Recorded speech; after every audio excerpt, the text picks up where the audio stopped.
different person now than I was then, that's for sure. I would have never shown those to anyone. I would have quickly deleted them from the camera, never to see the light of day in the past.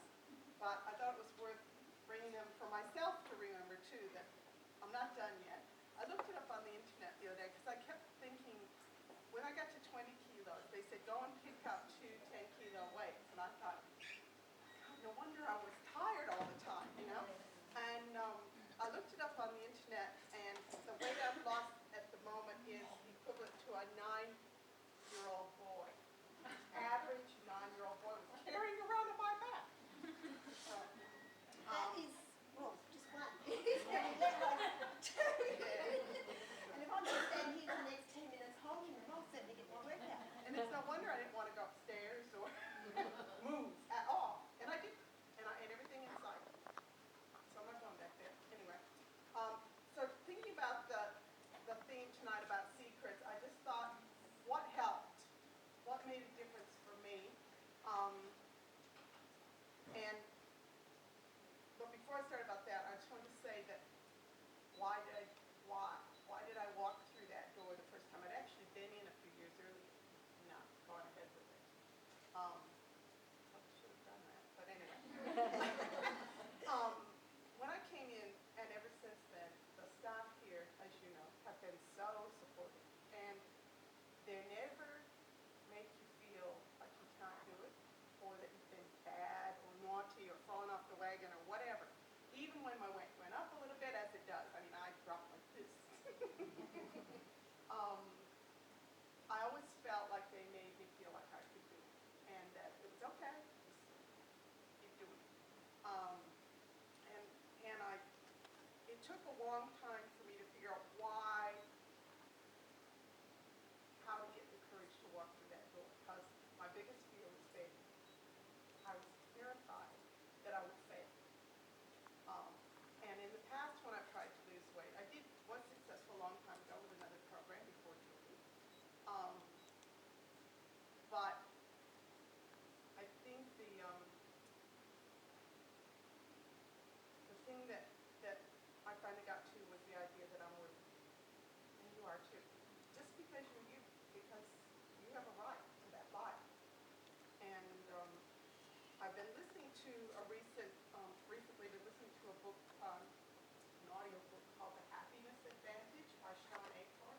If you haven't heard it or read it, I really highly recommend it. It's aimed at business people, but it has a lot to offer. It's from a movement that's really gaining a lot of attention for positive psychology, which is the scientific proof that being positive works better than being negative or neutral. It's actually, we have all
take that